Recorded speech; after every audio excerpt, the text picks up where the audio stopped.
Assalomu alaykum va rahmatullohi va barakatuh.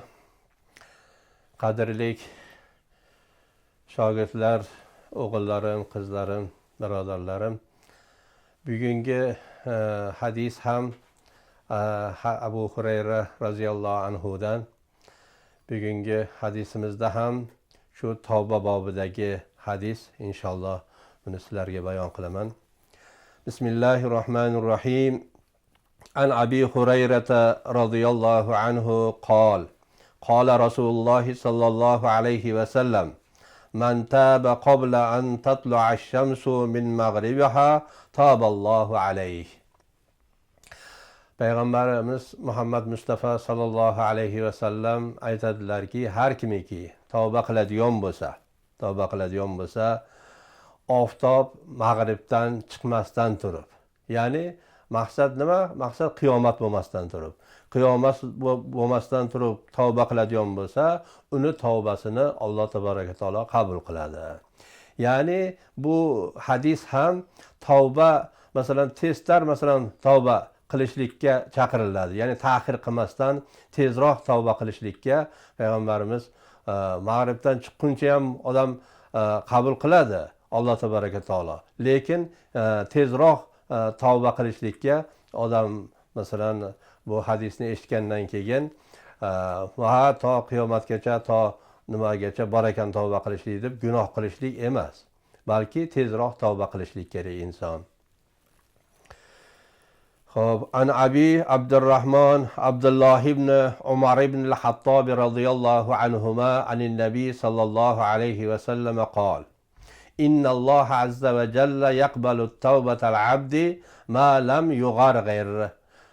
Payg'ambarimiz Muhammad Mustafa sallallohu alayhi va sallam bu hadislarida ham aytadilarki, albatta Alloh tabaraka taolo bandasini tavbasini qabul qiladi to joni halqumiga yetguncha. Ya'ni to joni halqumiga yetguncha ham tavbasini qabul qiladi.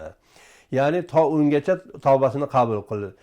Endi ya'ni kech bo'lmasdan odam tavba qilishlikda, masalan, tavba qilishlik xususida Fir'avn ham tavba qildi, oxir iymon keltirdi. Musoga men shu Harunni Musoni Rabbisiga iymon keltirdim dedi. Lekin Alloh taolo qabul qilmadi. Shuning uchun inson ham to g'arg'araga nima qilmasdan, yo qarib masalan bo'lganimda namoz o'qiyman yo tavba qilaman demasdan tezroq tavba qilishlikka payg'ambar sallallohu alayhi va sallam chaqiryaptilar siz bilan bizni.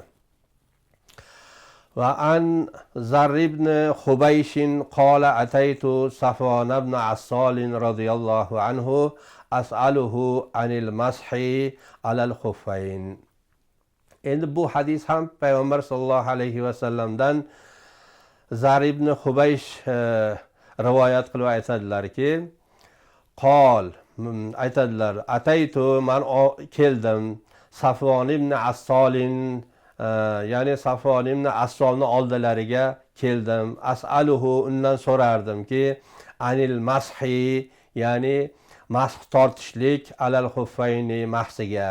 Ikkita mahsimizga, masalan, vaqtiki mahsimizni kiyganimizdan keyin mahs tortamiz, shuni xususidagi masalani so'ragani keldilar. Faqol ma jaa bika ya zirru.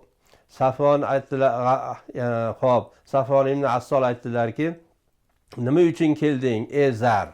Mani oldimga kelganingning sababi nima edi dedilar. Faqultu ibtig'al ilmi. Men sizdan bir ilm o'rganay deb keldim. Bir masala bor edi, shu masalani so'ragani keldim sizdan dedilar.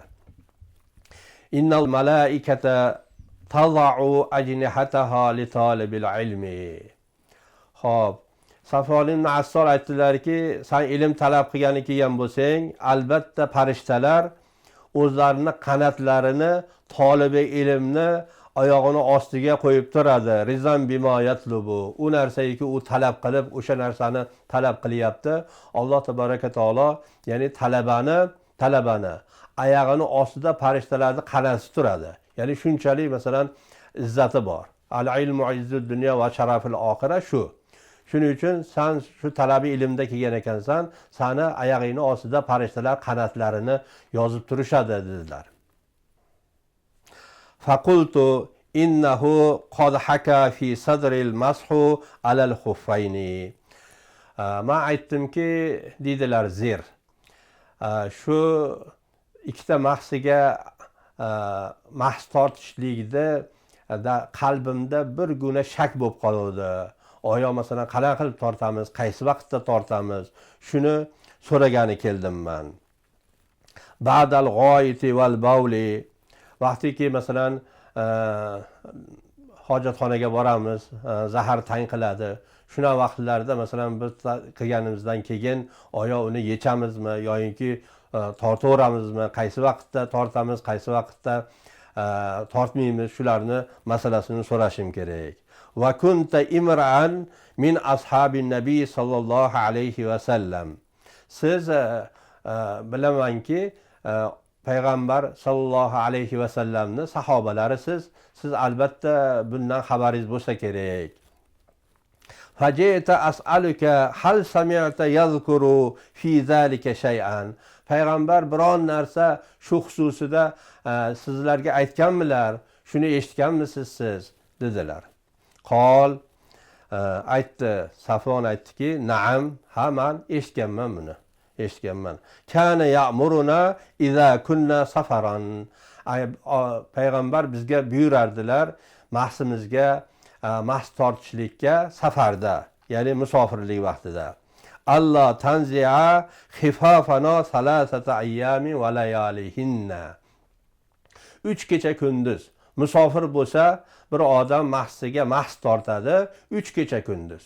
3 kecha kunduzga masalan tortishlikka bizga amr qilganlar.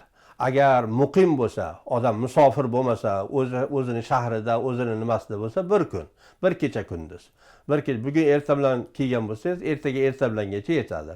Agar bugun ertamdan musofiratga chiqqan bo'lsangiz, ya'ni shu vaqtdan hisob qilasiz 3 kecha kunduzni. 3 kecha kunduzdan keyin, lekin uni nimasi botil bo'ladi. Xo'p. Illa min janobatin.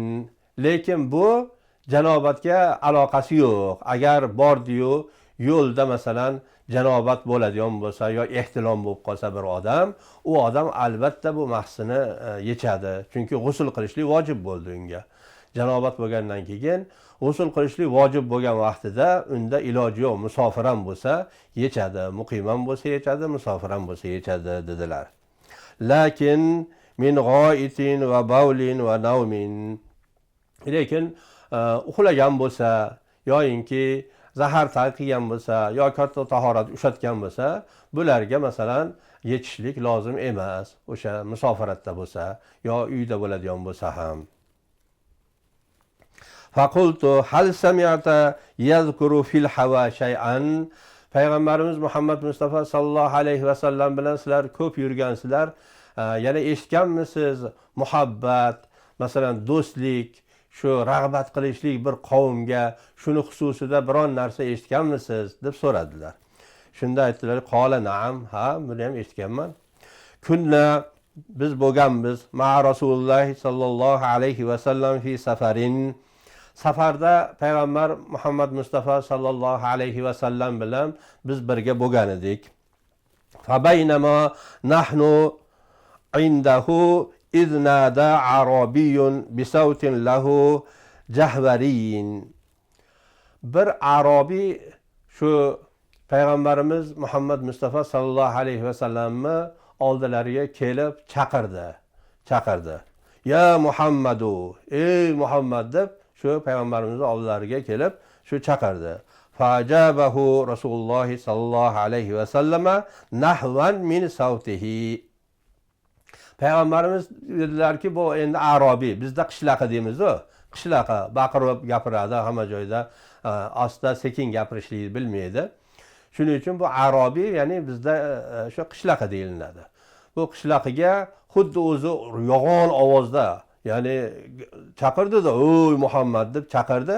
Shunga payg'ambarimiz sallallohu alayhi va sallam ham javobiga o'shani ovoziga o'xshatib, "Ha, nima deysan?" deb xuddi o'shani ovoziga o'xshatdilar. "Ha, nima deysan?" deb go'yo javob berdilar. Faqultu lahu vayhaka ughzuz min sawtika fa innaka inda nabiy sallallohu alayhi va sallam. Men u arobiyga qishloqiga aytdimki, "Voy qishloqi, sen ovozingni past qilgin. Sen kim oldida turibsan? Payg'ambarning oldida turibsan. Payg'ambarning oldida bunaqa ovozni ko'tarishlik joiz emas. Buni qaytarilganmiz biz, nahiy qilinganmiz. Payg'ambarning oldida ovozingni past qilgin" dedim.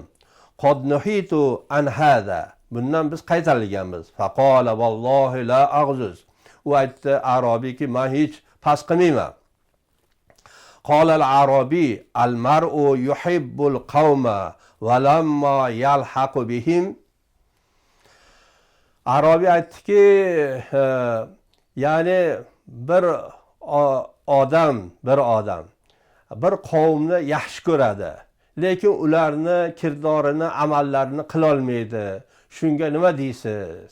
Ya'ni musulmonlarni yaxshi ko'radi, iymonli odamlarni yaxshi ko'radi, lekin ularni amalini qila olmayapti.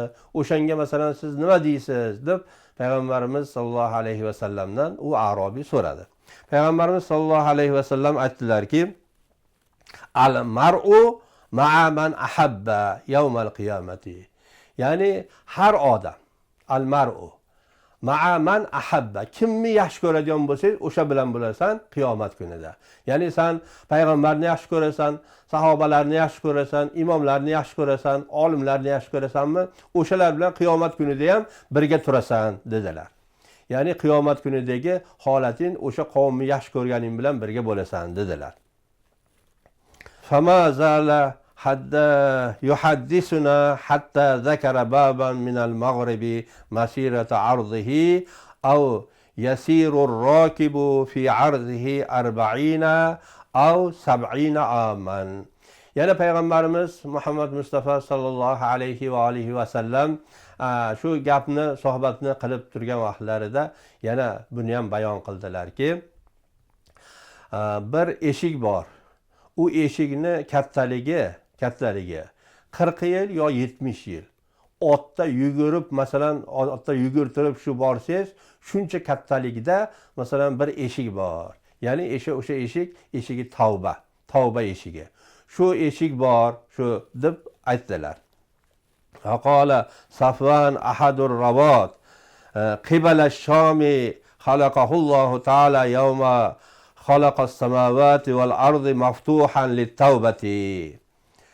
Shunda bir roviylardan Sufyon aytadilarki, bu eshik Shom tomonda. Shomda buni Alloh tabaraka taolo yer va osmonni yaratgan vaqtida bu eshikni ham Alloh tabaraka taolo yaratgan. Buni shuncha masalan kattaligi shunday kattalik. Bu doimiy ochiq, maftuhan lit-tawbati. Tavba qilguvchilarga, gunoh qilib tavba qilguvchilarga doimiy ochiq. La yughlaqu hatta tatlu'a ash-shams. U bekilmaydi magaram oftob mashriqdan chiqqun, mag'ribdan chiqquncha dedilar. Ravohi Tirmiziy. Ya'ni Tirmiziy bu hadisni bayon qilganlar. Ya'ni shu tavba qilguvchilar uchun bu eshik juda ham katta eshik. Shu Suriya deymiz hozir, masalan, o'sha yerda masalan Alloh tabaraka taolo yer osmonni xalq qilgan eshik. Ya'ni har vaqtda bo'lsa, gunohkor bo'lsangiz ham, ya'ni tavba qilingki, u eshik ochiq, hech bekilmaydi. Shuning uchun Alloh taolo hammamizni qilgan gunohlarimizga tavba qilishimizni Alloh nasib qilsin. Va oxiri da'vona anil hamdulillahi robbil alamin. Assalomu alaykum va rahmatullohi va barakatuh.